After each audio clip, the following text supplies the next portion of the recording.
For Whom the Bell Tolls, Chapter 14, by Ernest Hemingway. By the time they reached the camp, it was snowing, and the flakes were dropping diagonally through the pines. They slanted through the trees, sparse at first, and circling as they fell. And then, as the cold wind came driving down the mountain, they came whirling and thick, and Robert Jordan stood in front of the cave in a rage and watched them. "We will have much snow," Pablo said. His voice was thick, and his eyes were red and bleary. "Has the gypsy come in?" Robert Jordan asked him.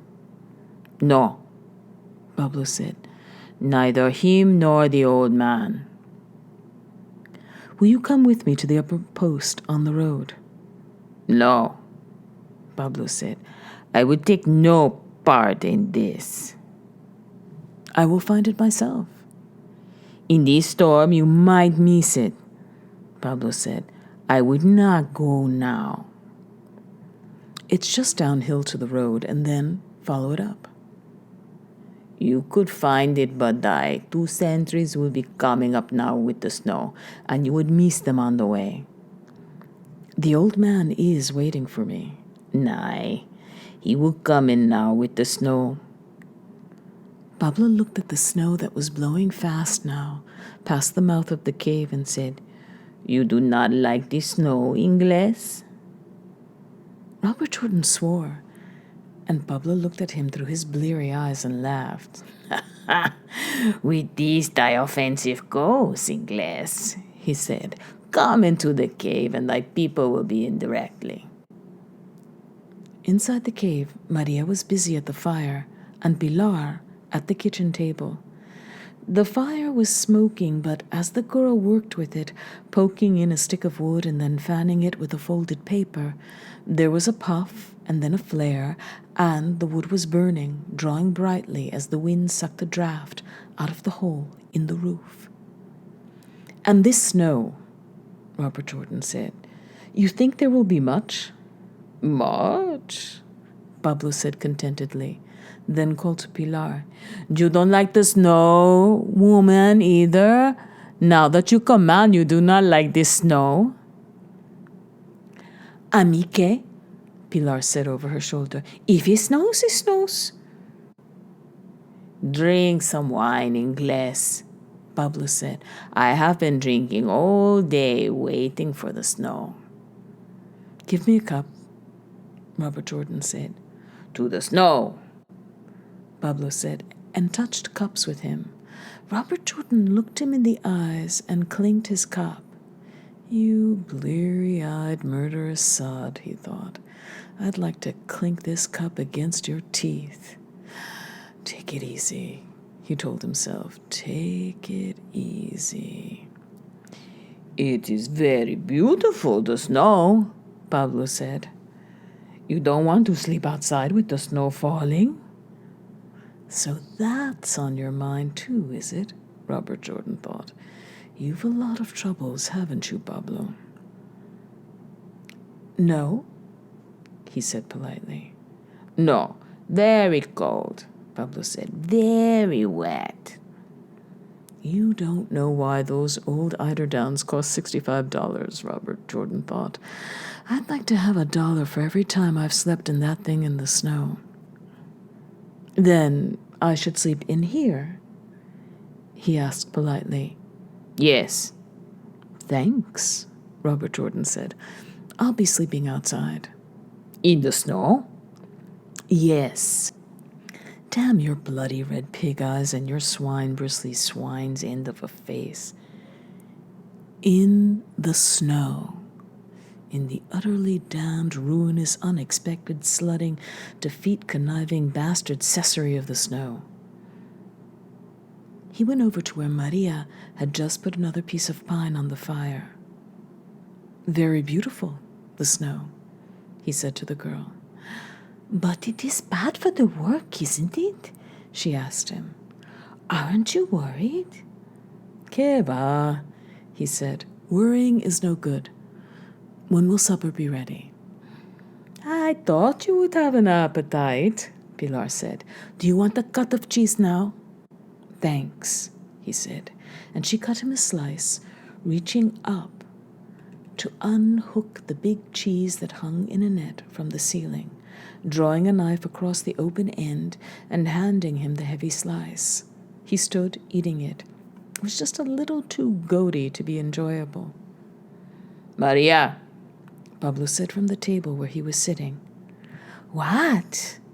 The girl asked. Wipe the table clean, Maria, Pablo said, and grinned at Robert Jordan. Wipe thine own spillings, Pilar said to him. Wipe first thy chin and thy shirt, and then the table.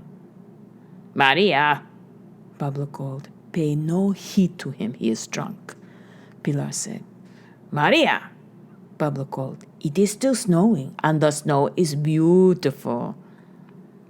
He doesn't know about that robe, Robert Jordan thought.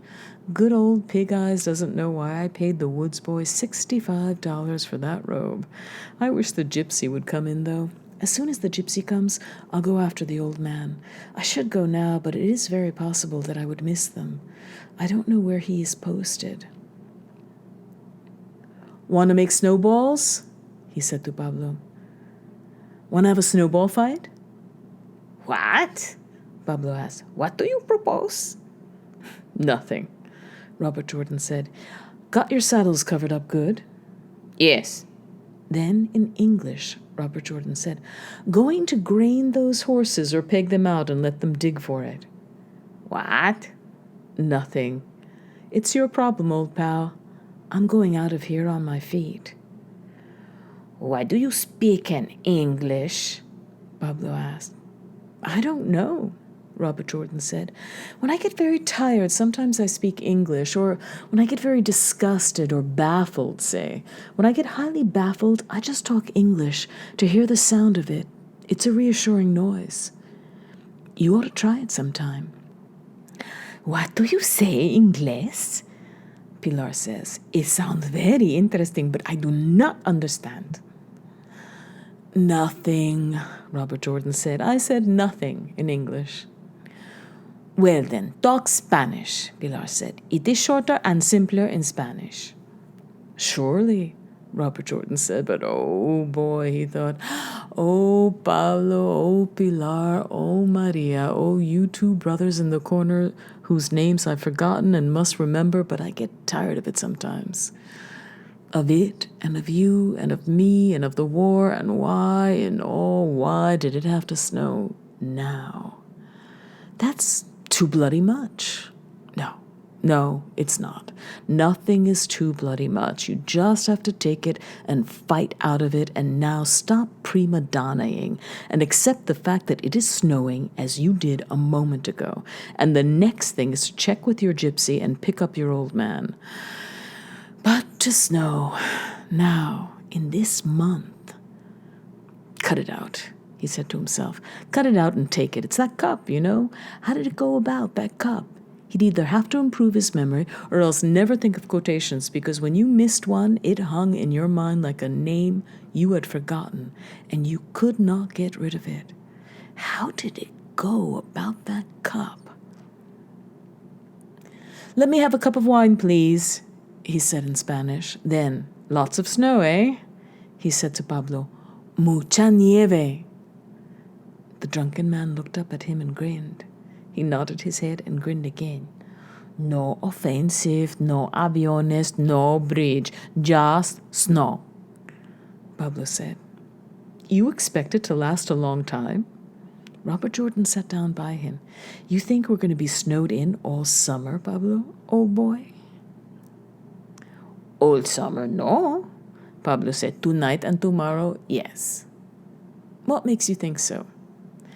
There are two kinds of storms, Pablo said, heavily and judiciously. One comes from the Pyrenees. With this one, there is great cold. It is too late for this one. Good, Robert Jordan said. That's something.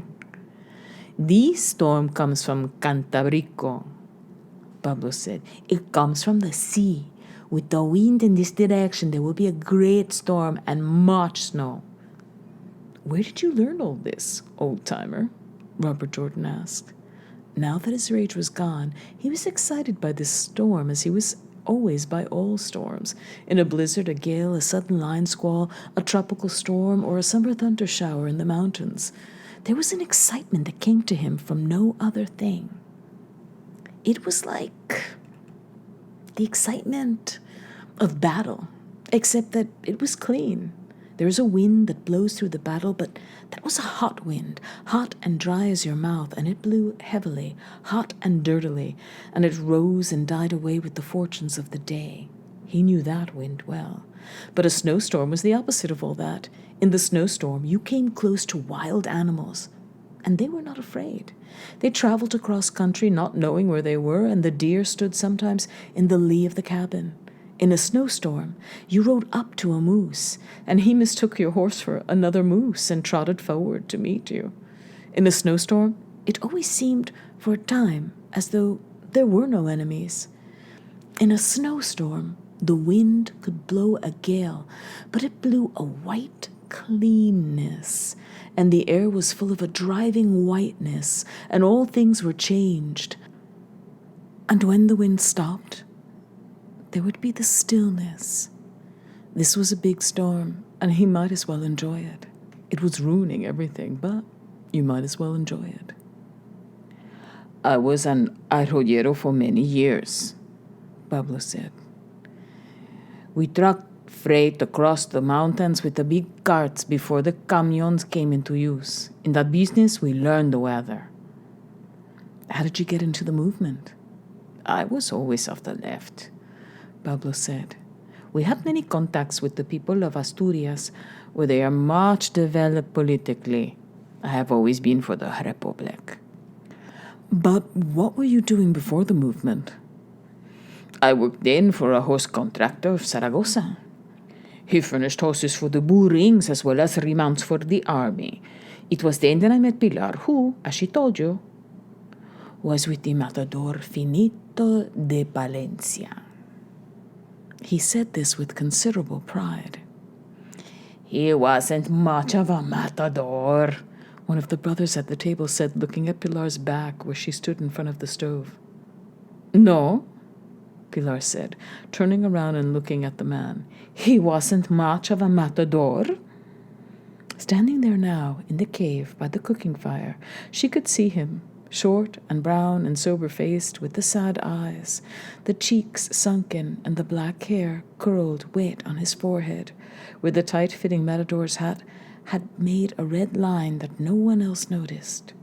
She saw him stand, now, facing the 5-year-old bull, facing the horns that had lifted the horses high, the great neck thrusting the horse up, as the rider poked into that neck with the spiked pole, thrusting up and up until the horse went over with a crash, and the rider fell against the wooden face, and with the bull's legs thrusting him forward, the big neck swung the horns that searched the horse for the life that was in him. She saw him, Finito, the not-so-good matador, now, standing in front of the bull, and turning sideways toward him. She saw him now clearly as he furled the heavy flannel cloth around the stick, the flannel hanging blood-heavy from the passes where it had swept over the bull's head and shoulders, and the wet streaming shine of his withers and on down and over his back. As the bull raised into the air and the banderillas clattered, she saw Finito stand 5 paces from the bull's head, profiled, the bull standing still and heavy, and draw the sword slowly up until it was level with his shoulder, and then sight along the dipping blade at a point he could not yet see because the bull's head was higher than his eyes. He would bring that head down with the sweep his left arm would make with the wet, heavy cloth. But now he rocked back a little on his heels, and sighted along the blade, profiled in front of the splintered horn, the bull's chest heaving and his eyes watching the cloth. She saw him very clearly now, and she heard his thin, clear voice as he turned his head and looked toward the people in the first row of the ring above the red vans, and said, "Let's see if we can kill him like this." She could hear the voice, and then see the first bend of the knee as he started forward and watched his voyage in onto the horn that lowered now magically as the bull's muzzle followed the low-swept cloth. The thin brown wrist controlled, sweeping the horns down and past as the sword entered the dusty height of the withers. She saw its brightness going in slowly and steadily, as though the bull's rush plucked it into himself and out from the man's hand, and she watched it move in until the brown knuckles rested against the taut hide, and the short brown man whose eyes had never left the entry place of the sword now swung his sucked-in belly clear of the horn and rocked clear from the animal to stand holding the cloth on the stick in his left hand, raising his right hand to watch the bull die. She saw him standing, his eyes watching the bull, trying to hold the ground, watching the bull sway like a tree before it falls, watching the bull fight to hold his feet to the earth, the short man's hand raised in a formal gesture of triumph. She saw him standing there in the sweated, hollow relief of it being over, feeling the relief that the bull was dying, feeling the relief that there had been no shock, no blow of the horn as he came clear from it, and then, as he stood, the bull could hold to the earth no longer, and crashed over, rolling dead with all 4 feet in the air. And she could see the short brown man walking, tired and unsmiling, to the fence. She knew he could not run across the ring if his life depended on it, and she watched him walk slowly to the fence and wipe his mouth on a towel and look up at her and shake his head, and then wipe his face on the towel and start his triumphant circling of the ring. She saw him, moving slowly, dragging around the ring, smiling, bowing, smiling, his assistants walking behind him, stooping, picking up cigars, tossing back hats, he circling the ring, sad-eyed and smiling, to end the circle before her. Then she looked over and saw him sitting now on the step of the wooden fence, his mouth in a towel. Pilar saw all this as she stood there over the fire, and she said, "So, he wasn't a good matador. With what class of people is my life passed now?" "He was a good matador," Pablo said. "He was handicapped by his short stature. And clearly he was tubercular," Primitivo said. "Tubercular?" Pilar said. "Who wouldn't be tubercular from the punishment he received in this country where no poor man can ever hope to make money unless he's a criminal like Juan March or a bullfighter or a tenor in the opera? Why wouldn't he be tubercular in a country where the bourgeoisie overeat so that their stomachs are all ruined and they cannot live without bicarbonate of soda and the poor are hungry from their birth to the day they die? Why wouldn't he be tubercular if you traveled under the seats in the third-class carriages to ride free when you were following the fairs, learning to fight as a boy down there in the dust and the dirt with the fresh spit and the dry spit? Wouldn't you be tubercular if your chest was beaten out by horns?" "Clearly," Primitivo said. "I only said he was tubercular." "Of course he was tubercular," Pilar said, standing there with the big wooden stirring spoon in her hand. "He was short of stature, and he had a thin voice, and much fear of bulls. Never have I seen a man with more fear before the bullfight, and never have I seen a man with less fear in the ring. You," she said to Pablo, "you are afraid to die now. You think that is something of importance. But Finito was afraid all the time, and in the ring he was like a lion." "He had the fame of being very valiant," the second brother said. "Never have I known a man with so much fear," Pilar said. "He would not even have a bull's head in the house. One time at the feria at Valladolid, he killed a bull of Pablo Romero very well." "I remember," the first brother said. "I was at the ring. It was a soap-colored one with a curly forehead with very, very high horns. It was a bull of over 30 arrobas. It was the last bull he killed in Valladolid." "Exactly," Pilar said. And afterwards, the club of enthusiasts who met in the Café Colón and had taken his name for their club had the head of the bull mounted and presented to him at a small banquet at the Café Colón. During the meal, they had the head on the wall, but it was covered with a cloth. I was at the table, and others were there. Pastora, who is uglier than I am, and the Niña de los Peines, and other gypsies and whores of great category. It was a banquet small, but of great intensity and almost of violence, due to a dispute between Pastora and one of the most significant whores over a question of propriety.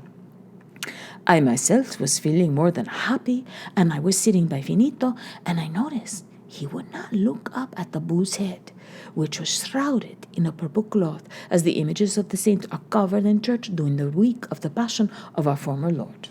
Finito did not eat much because he had received a palotazo, a blow from the flat of the horn, when he had gone into kill in his last corrida of the year at Zaragoza. And it had rendered him unconscious for some time, and even now he could not hold food on his stomach, and he would put his handkerchief to his mouth and deposit a quantity of blood in it at intervals throughout the banquet. What was I going to tell you? The bull's head, Primitivo said. The stuffed head of the bull. Yes, Pilar said. Yes, but I must tell certain details so that you will see it. Finito was never very merry, you know. He was essentially solemn. And I had never known him, when we were alone, to laugh at anything, not even at things which were very comic. He took everything with great seriousness. He was almost as serious as Fernando. But this was a banquet given by a club of aficionados banded together into the Club Finito, and it was necessary for him to give an appearance of gaiety and friendliness and merriment. So, all during the meal, he smiled and made friendly remarks, and it was only I who noticed what he was doing with the handkerchief. He had 3 handkerchiefs with him, and he filled the 3 of them. And then he said to me in a very low voice, Pilar, I can't support this no further. I think I must leave. Let us leave then, I said, for I saw he was suffering much. There was great hilarity by this time at the banquet, and the noise was tremendous. No, I cannot leave, Finito said to me. After all, it is a club named for me, and I have an obligation. If thou art ill, let us go, I said. Nay, he said, I will stay. Give me some of that manzanilla. I did not think it was wise of him to drink, since he had eaten nothing, and since he had such a condition of the stomach, but he was evidently unable to support the merriment and the hilarity and the noise longer without taking something. So I watched him drink very rapidly, almost a bottle of the manzanilla. Having exhausted his handkerchiefs, he was now employing his napkin for the use he had previously made of his handkerchiefs. Now, indeed, the banquet had reached a stage of great enthusiasm, and some of the least heavy of the whores were being paraded around the table on the shoulders of the various of the club members. Pastora was prevailed upon to sing, and El Niño Ricardo played the guitar, and it was very moving, and an occasion of true joy and drunken friendship of the highest order. Never have I seen a banquet at which a higher pitch of view flamenco enthusiasm was reached, and yet we had not arrived at the unveiling of the bull's head, which was, after all, the reason for the celebration of the banquet. I was enjoying myself to such an extent. I was so busy clapping my hands to the playing of Ricardo and aiding to make up a team to clap for the singing of La Niña de los Peines that I did not notice that Finito had filled his own napkin by now and that he had taken mine. He was drinking more manzanilla than ever, and his eyes were very bright, and he was nodding very happily to everyone. He could not speak much because at any time while speaking he might have to resort to his napkin, but he was giving an appearance of great gaiety and enjoyment, which, after all, was what he was there for. So, the banquet proceeded, and the man who sat next to me had been the former manager of Rafael El Gallo, and he was telling me a story, and the end of it was, so, Rafael came to me and said, "You are the best friend I have in the world, and you are the noblest. I love you like a brother, and I wish to make you a present." So then he gave me a beautiful diamond stick pin and kissed me on both cheeks, and we were both very moved. Then Rafael El Gallo, having given me the diamond stick pin, walked out of the cafe and said to Retana, who was sitting at the table, that dirty gypsy had just signed a contract with another manager. What do you mean? Retana asked. I've managed him for 10 years and he has never given me a present before, the manager of El Gallo has said. That's the only thing it can mean. And sure enough, it was true. And that was how El Gallo left him. But at this point, Pastora intervened in the conversation, not perhaps as much to defend the good name of Rafael, since no one had ever spoken harder against him than she had herself, but because the manager had spoken against the gypsies by employing the phrase dirty gypsy. She intervened so forcibly and in such terms that the manager was reduced to silence. I intervened to quiet Pastora, and another gitana intervened to quiet me, and the din was such that no one could distinguish any words which passed, except the one great word, whore, which roared out above all other words until quiet was restored, and the three of us who had intervened sat looking into our glasses, and then I noticed that Finito was staring at the bull's head, still draped in the purple cloth, with a look of horror on his face. At this moment, the president of the club commenced the speech, which was to precede the unveiling of the head, and all through the speech, which was applauded with shouts of ole and poundings on the table, I watched Finito, who was making use of my napkin, and sinking back in his chair and staring with horror and fascination at the shrouded bull's head on the wall opposite him. Toward the end of the speech, Finito began to shake his head, and he got further back in the chair all the time. "How are you, little one?" I said to him. But when he looked at me, he did not recognize me, and he only shook his head and said, "No, no, no." So the president of the club reached the end of the speech, and then, with everybody cheering him, he stood on a chair and reached up and untied the cord that bound the purple shroud over the head and slowly pulled it clear of the head. And it stuck on one of the horns, and he lifted it clear and pulled it off the sharp polished horns, and there was the great yellow bull with black horns that swung way out and pointed forward, their white tips as sharp as porcupine quills, and the head of the bull was as though he were alive. His forehead was curly as in life, and his nostrils were open, and his eyes were bright, and he was there looking straight at Finito. Everyone shouted and applauded, and Finito sunk further back in the chair. And then everyone was quiet and looking at him. And he said, "No, no," and looked at the bull and pulled further back. And then he said, "No," very loudly, and a big blob of blood came out, and he didn't even put up the napkin, and it slid down his chin, and he was still looking at the bull. And he said, "All season, yes. To make money, yes. To eat, yes. But I can't eat. Hear me? My stomach's bad. Now, with the season finished, no, no, no." He looked around at the table, and then he looked at the bull's head and said, "No," once more. And then he put his head down, and he put his napkin up to his mouth, and then he just sat there like that and said nothing. And the banquet, which had started so well and promised to mark an epoch in hilarity and good fellowship, was not a success. "Then how long after did he die?" Primitivo asked. "That winter," Pilar said. "He never recovered from that last blow with the flat of the horn in Zaragoza. They are worse than a goring, for the injury is internal, and it does not heal. He received one almost every time he went in to kill, and it was for this reason he was not more successful. It was difficult for him to get out from over the horn because of his short stature.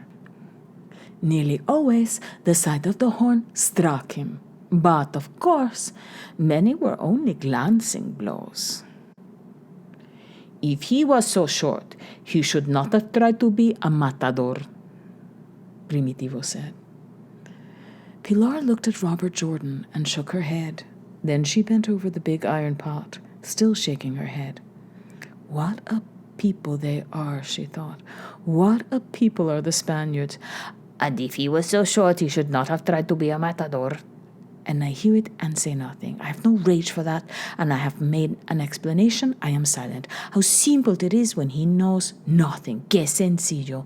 Knowing nothing. One says, he was not much of a matador. Knowing nothing, another says, he was tubercular. And another says, after knowing, has explained, if he was so short, he should not have tried to be a matador. Now, bending over the fire, she saw on the bed again the naked brown body with the gnarled scars in both thighs, the deep seared whorl below the ribs on the right side of the chest, and the long white welt along the side that ended in the armpit. She saw the eyes closed and the solemn brown face, and the curly black hair pushed back now from the forehead, and she was sitting by him on the bed, rubbing the legs, chafing the taut muscles of the calves, kneading them, loosening them, and then tapping them lightly with her folded hands, loosening the cramped muscles. "How is it?" she asked him. "How are the legs, little one?" "Very well, Pilar," he would say without opening his eyes. "Do you want me to rub the chest?" "Nay, Pilar, please do not touch it." "And the upper legs?" "No, they hurt too badly. But if I rub them and put liniment on, it will warm them, and they will be better." "Nay, Pilar, thank thee, I would rather they were not touched. I will wash thee with alcohol. Yes, do it very lightly." "You were enormous in the last bull," she would say to him, and he would say, "Yes, I killed him very well." Then, having washed him and covered him with the sheet, she would lie by him in the bed, and he would put a brown hand out and touch her and say, "Thou art much, woman, Pilar." It was the nearest to a joke he ever made, and then, usually, after the fight, he would go to sleep, and she would lie there, holding his hand in her two hands, listening to him breathe. He was often frightened in his sleep, and she would feel his hand grip tightly and see the sweat bead on his forehead. And if he woke, she said, "It's nothing." And he slept again. She was with him thus 5 years, and never was unfaithful to him. That is, almost never.